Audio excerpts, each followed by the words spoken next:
Bendiciones, hermanos, seguidores del canal Profecía Presente y radioyentes del camino.net. Les habla un servidor, Carlos Arias, desde España, y hoy vamos a hacer un estudio de Daniel 2, titulado El sueño, los interpretadores y el profeta. Bien, como sabemos, el libro de Daniel está conformado por dos secciones, y los primeros 6 capítulos del libro de Daniel son conocidos como el libro histórico. Precede al libro profético, que lo componen los capítulos de 7 al 12. Ya que es histórico, el capítulo 1 al 6, llamado el primer libro de Daniel, Profecía Presente hizo un estudio el cual contrasta aspectos de la historia acontecida para demostrar la veracidad del libro en sí con la misma profecía que engloba, apreciando así de este modo que lo que Daniel profetizó hace 2500 años se cumplió. Bien, el capítulo 2 de Daniel, el profeta Daniel nos predice los reinados posteriormente a la temporada en la que vivió él, es decir, el reinado de Babilonia. Nos va a predecir desde el reinado de Babilonia todos los reinados que fueron reinando posteriormente, y nos habla también incluso del fin de los tiempos. Es algo que luego en el capítulo 7 y capítulo 8 de Daniel lo desgrana un poquito más y da más detalles de todo esto. Pero el capítulo 2 es una interpretación, una predicción de la historia. Así que vamos allá y empezamos. Dice Daniel 2 del versículo 1 al 2, nos dice: en el segundo año del reinado de Nabucodonosor, tuvo Nabucodonosor sueños, y se perturbó su espíritu, y se le fue en sueño. Hizo llamar el rey a magos, astrólogos, encantadores y caldeos para que le explicasen sus sueños. Vinieron pues y se presentaron delante del rey. El hecho que el rey Nabucodonosor, tras tener sus sueños, sintiera que su espíritu se perturbara, pero lo olvidara, deja entrever que fue Dios el que le mostró el sueño, y se lo ocultó, por una razón que se va a ir vislumbrando más claramente en el transcurso del capítulo. El rey hizo llamar a magos, astrólogos y encantadores, ya que el pueblo babilonio era un pueblo pagano el cual tenía sus propios dioses y creían en prácticas tipo adivinación.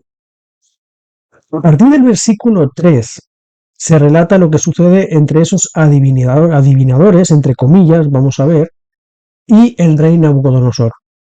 Los supuestos adivinadores le piden al rey que le relate el sueño que ha turbado su espíritu para poder mostrarle su interpretación. Esto nos lo dice el versículo 3 y 4.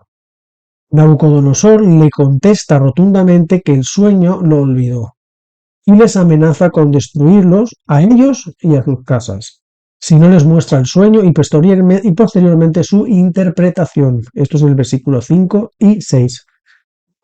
Confrontándolos así con esa amenaza, lo que el rey les estaba insinuando era que si no les mostraba el sueño no eran adivinadores, tan solo supuestamente interpretadores. Ellos le responden por segunda vez que el rey diga su sueño y le mostrará la interpretación, versículo 7. De esta manera la insinuación del rey quedó confirmada. Los magos, astrólogos y encantadores no adivinaban, solo interpretaban.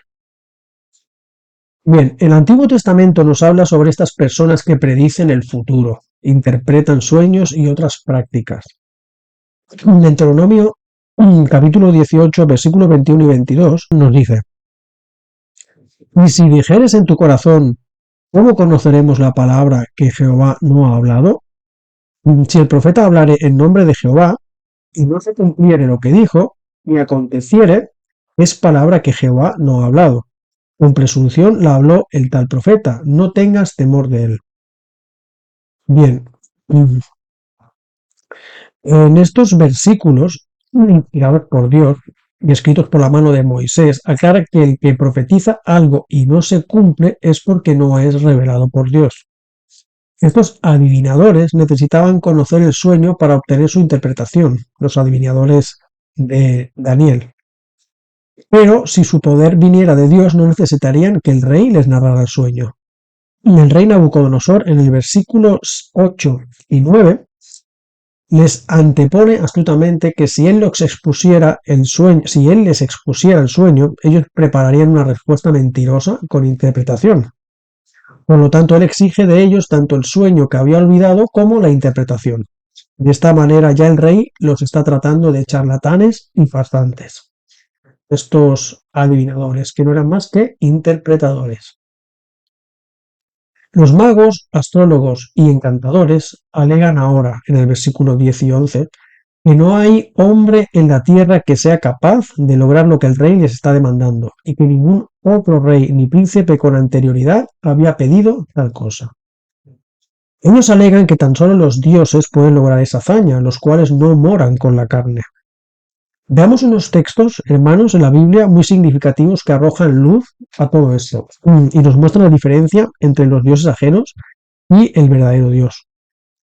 Juan 1, versículo 14. Y aquel verbo fue hecho carne y habitó entre nosotros, y vimos su gloria, gloria como del unigénito del Padre, lleno de gracia y de verdad. El verdadero Dios, el verbo, al que se refiere en cuanto a divinidad, habitó entre nosotros y moró con la carne, a diferencia de los dioses que seguían los babilonios. Sus dioses no se relacionan con los seres humanos, y también estaban demostrándole Dios mediante el profeta Daniel que ellos cuando reclamaban de su poder, estos le fallaban. Juan 14, versículo 25 y 26 nos dice: Os he dicho estas cosas estando con vosotros. Mas el Consolador, el Espíritu Santo, a quien el Padre enviará en mi nombre, Él os enseñará todas las cosas, y os recordará todo lo que yo os he dicho. El Dios verdadero mandó a su Hijo, hermanos, y tuvo una relación cercana con sus discípulos, mostrando así su infinito amor. Y cuando volvió a su Padre, éste mandó a su Espíritu Santo. Ese Espíritu es el que vamos a ver en breve, en que sí muestra el poder, las visiones e interpretaciones a sus profetas. Ese espíritu no falla, porque proviene de lo alto, y se le da a los verdaderos profetas. Tras todo esto, el rey Nabucodonosor, enojado, mandó a matar a todos los sabios que había en Babilonia, y entre ellos se encontraban Daniel y sus compañeros. Pero Daniel habló con Arioc, el capitán de la guardia del rey, y le explicó cuál era el motivo por los que eran sentenciados a muerte. El versículo de 12 al 15 nos muestra esto. Y Daniel obró e intercedió ante la situación.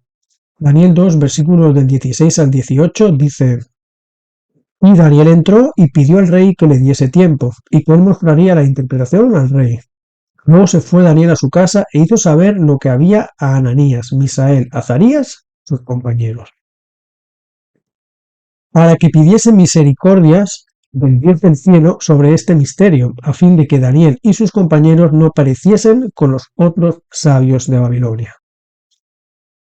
Daniel le pidió al rey tiempo para que él le muestre la interpretación del sueño. El tiempo que pidió Daniel fue realmente, hermanos, para orar. Pidió también a sus 3 compañeros que también oraran. Aquí hay una gran enseñanza. Hermanos y oyentes, Daniel y sus compañeros recurren a la oración. La oración es nuestra conexión con Dios, nuestro vínculo espiritual. De él provienen todas las cosas y a él le pidieron la revelación sin dudarlo ni un instante. Daniel capítulo 2 versículo 19 nos dice: Entonces en secreto fue revelado a Daniel en visión de noche, con lo cual bendijo Daniel al Dios del cielo. Terminantemente, Dios reveló el misterio a Daniel. Vamos a ver un texto donde se aclara quién recurre, según la Biblia, los profetas. Isaías 8, versículo 19.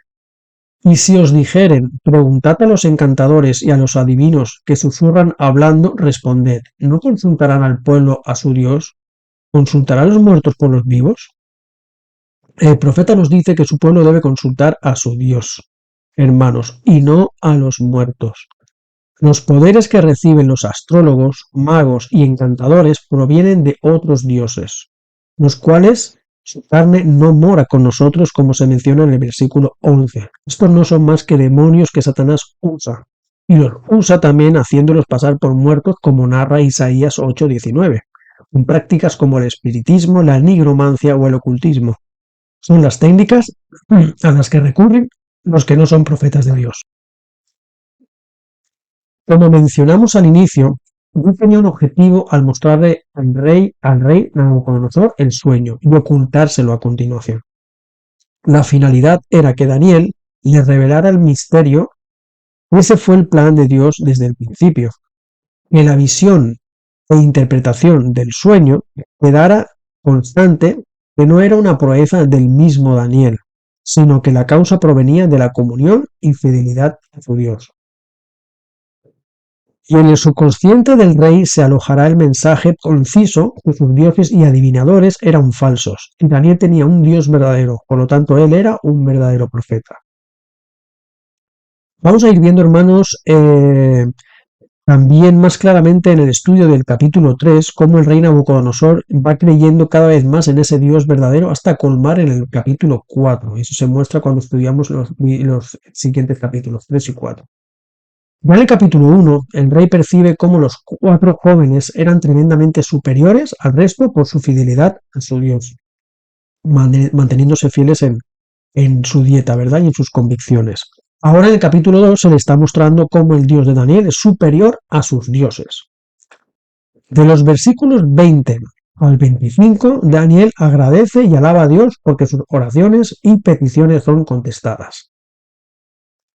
Y admira su poder y sabiduría porque la visión que se le ha mostrado revela lo profundo, lo escondido y lo que está en tinieblas, según el versículo 22, y que él quita reyes y pone reyes, según versículo 21, como vamos a ver en el misterio que le fue revelado.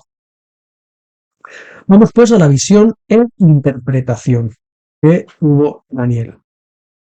En los versículos del 26 al 28, antes de revelarle al rey el sueño, Daniel le deja bien claro, para que ya le quede grabado en su mente, que el misterio que le demanda ni sabios, ni astrólogos, ni magos, ni adivinos lo pueden revelar. Pero hay un Dios y especifica que está en los cielos, que es el que le va a revelar el sueño e interpretación. Bien, hermanos, el sueño. Daniel 2, del versículo 31 al 35. Tú, oh rey, veías y he aquí una gran imagen. Esta imagen, que era muy grande y cuya gloria era muy sublime, estaba en el pie delante de ti, y su aspecto era terrible. La cabeza de esta imagen la cabeza de esta imagen era de oro fino, su pecho y sus brazos de plata, su vientre y sus muslos de bronce, sus piernas de hierro, sus pies en parte de hierro y en parte de barro cocido. Estabas mirando hasta que una piedra fue cortada, no con vano, e hirió a la imagen en sus pies de hierro y de barro cocido y los desmenuzó. Entonces fueron desmenuzados también el hierro, el barro cocido, el bronce, la plata y el oro, y fueron como tamo de las eras del verano. Y se los llevó el viento sin que de ellos quedara rastro alguno.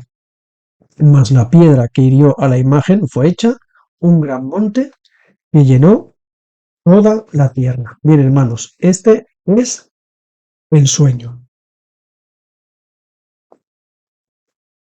Ahora vamos a leer la interpretación. Daniel capítulo 2 del 36 al 43. Este es el sueño, también la interpretación de él, diremos en presencia del rey. Tú, oh rey, eres rey de reyes, porque el Dios del cielo te ha dado reino, poder, fuerza y majestad. Y donde quiera que habitan hijos de hombres, bestias del campo y aves del cielo, él los ha entregado en tu mano y te ha dado el dominio sobre todo. Tú eres aquella cabeza de oro, la cabeza de oro de la estatua del sueño. Y después de ti se levantará otro reino inferior al tuyo, y luego un tercer reino de bronce, el cual dominará sobre toda la tierra. Y el cuarto reino será fuerte como hierro, y como el hierro desmenuza y rompe todas las cosas, desmenuzará y quebrantará todo. Y lo que viste de los pies y los dedos, en parte de barro cocido de alfarero y en parte de hierro, será un reino dividido. Mas habrá en él algo de la fuerza del hierro, así como viste hierro mezclado con barro cocido. Y por ser los dedos de los pies en parte de hierro y en parte de barro cocido, el reino será en parte fuerte y en parte frágil. Así como viste el hierro mezclado con barro, se mezclarán por medio de alianzas humanas, pero no se unirán el uno con el otro, como el hierro no se mezcla con el barro. El comentario bíblico del libro Profetas y Reyes referente a estos textos nos dice: Dios declaró a Nabucodonosor que el reino de Babilonia caería y que se levantaría un segundo reino, el cual tendría también su periodo de prueba. Al no ensalzar al Dios verdadero, su gloria iba a marchitarse y un tercer reino ocuparía su lugar. Este también pasaría y un cuarto reino, fuerte como el hierro, iba a subyugar las naciones del mundo. Esto lo encontramos en la página 367, párrafo 1. Muy bien. Vemos como el imperio que simboliza la cabeza de oro, dice Daniel que es el imperio de Babilonia, que reinaba actualmente Nabucodonosor, en el versículo 38, el cual caerá y se levantarán y sucederán tres imperios más, uno simbolizado por los pechos y brazos de plata, otro por el vientre y muslos de bronce, y un cuarto reino contando también el babilónico como el primero, es fuerte como el hierro, simbolizado por las piernas que rompe y quebranta todo.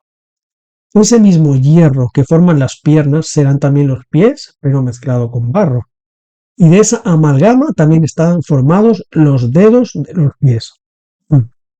Una amalgama que, al igual que esos dos componentes, no pueden unirse. Así tampoco lo que simbolizan no podrán unirse, aunque pretenderán hacerlo por medio de alianzas humanas.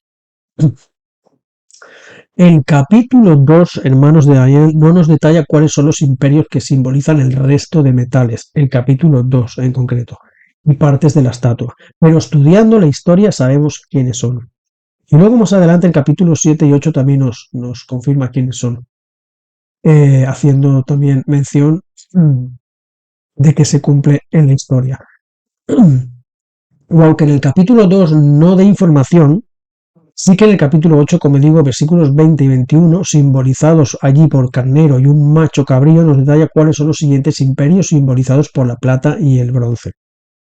La historia, por lo tanto, nos da la clave de cuál es el que le sigue a esa cadena profética e histórica, como el hierro en las piernas y los pies y sus dedos en parte de hierro y en parte de barro cocido.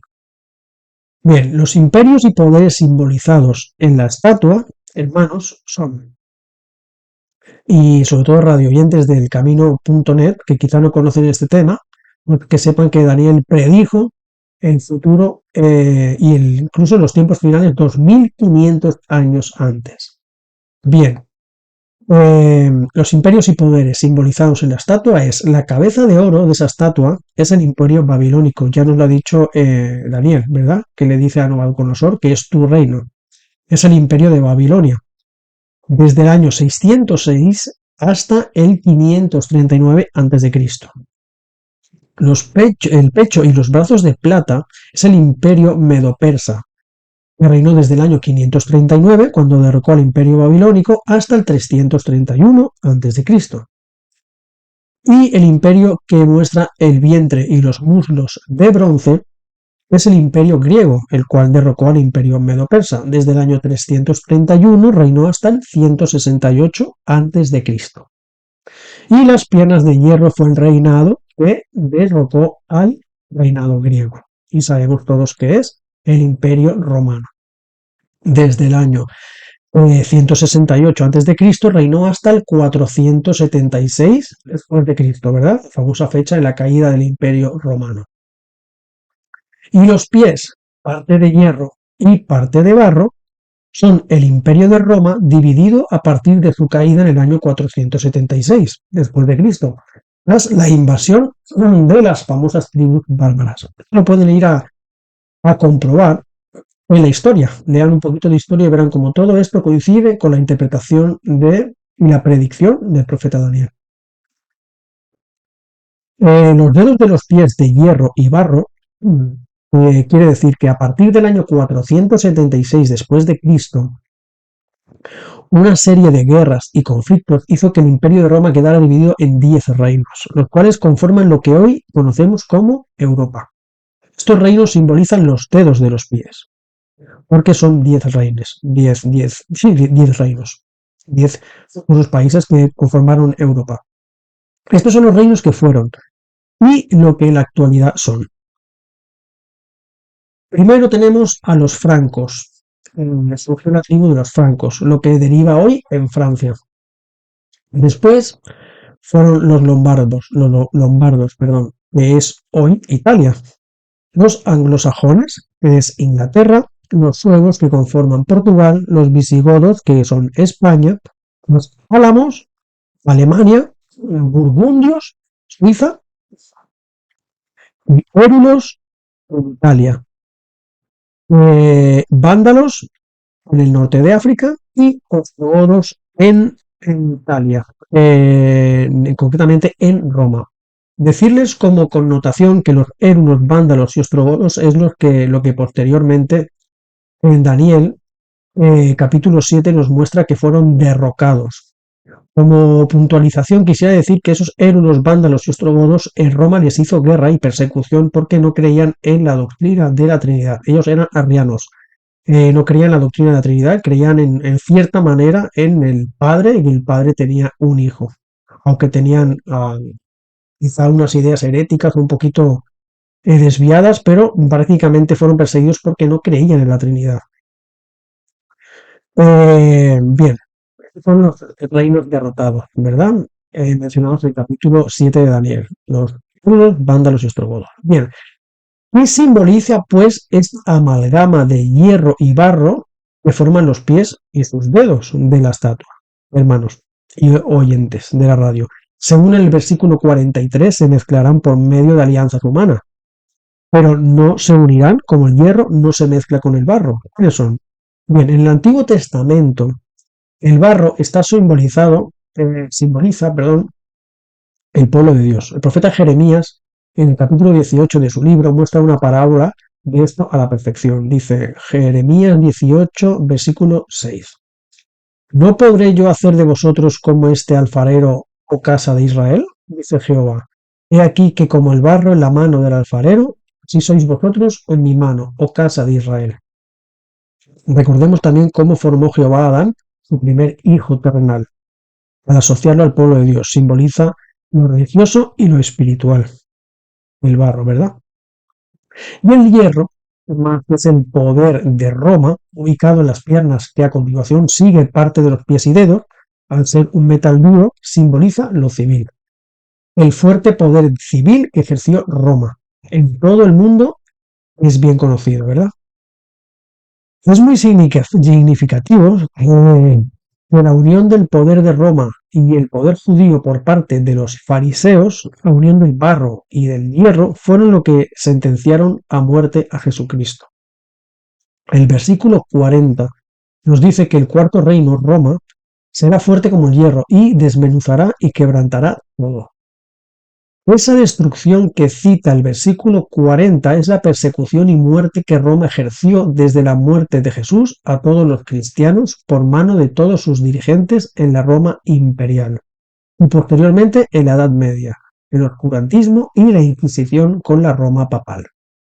Incluso la que retomará cuando su herida sane, según dice Apocalipsis 13:12.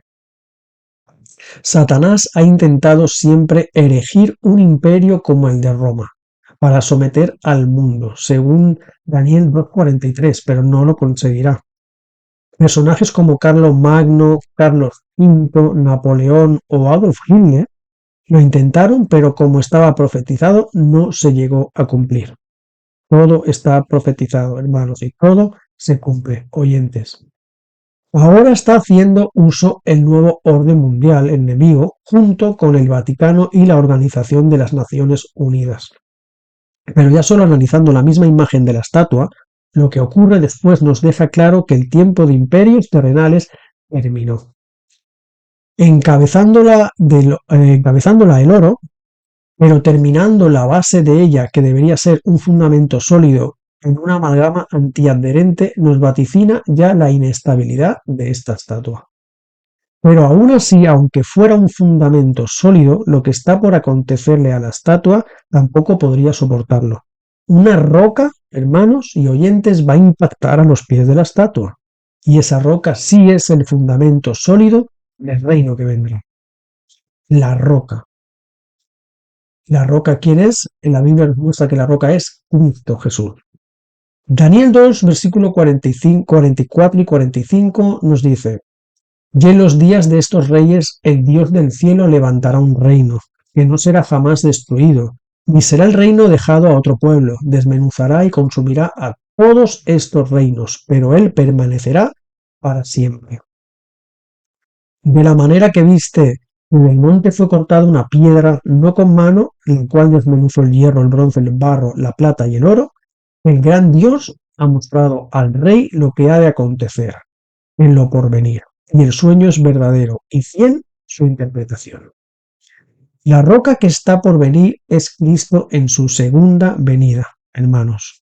Cristo vuelve y pronto, oyentes, con todos sus ángeles, para recoger a su pueblo y alojarlo en su reino eterno, el cual ahora está preparando para nosotros, porque en la casa de su Padre muchas moradas hay, dice la palabra, y nos tomará para que donde Él esté, estemos también nosotros. Juan 14, versículos 2 y 3. Impresionantemente, oyentes, esta profecía predijo desde la era babilónica en la que concurrió lo narrado hasta el fin de los tiempos. Y vayan a la historia, infórmense y vean que esto es realidad. El futuro predicho por Daniel, para que conozcamos nuestro fin esperanzador, y revelado por el mismísimo Jehová de los ejércitos, asegurándonos que ya no habrá más ejército que el suyo, pero un ejército de paz eterna. Oyente, que nos estás escuchando y no conoces el mensaje de salvación, ¿quieres unirte a este ejército de paz eterna? Porque lo contrario a la dádiva de Cristo Jesús, que es paz eterna, es muerte eterna, es la segunda muerte. ¿Sabe usted que el que no muere con Cristo Jesús muere 2 veces? Y la segunda es para perdición eterna. ¿No quisiera quizá esa paz eterna, esa vida eterna sin dolor, sin muerte, sin llanto, sin angustia, sin pecado, para usted y, mejor aún, para su familia, sus seres queridos, sus hijos, su mamá, su esposa, su esposo, sus amigos? Así que en radioelcamino.net estamos siempre dando mensajes de esperanza. Les animo a que sigan escuchando esta radio y estos mensajes que estamos predicando, porque tiene que ser este mensaje proclamado a todo tribu, pueblo, nación y lengua, así como dice la palabra de Dios. Así que les dejo con este estudio y que el Espíritu de Cristo les acompañe o que en un día les toque su corazón y verán su vida cambiar para siempre y donde la felicidad reinará. Y será, como dice, como he dicho en el último párrafo de este estudio, podremos ir al ejército de la paz eterna. Bendiciones, radioyentes y hermanos. Un saludo y nos escuchamos y nos vemos en otro vídeo y otro sermón para esta radio, radioelcamino.net. Bendiciones, Maranata.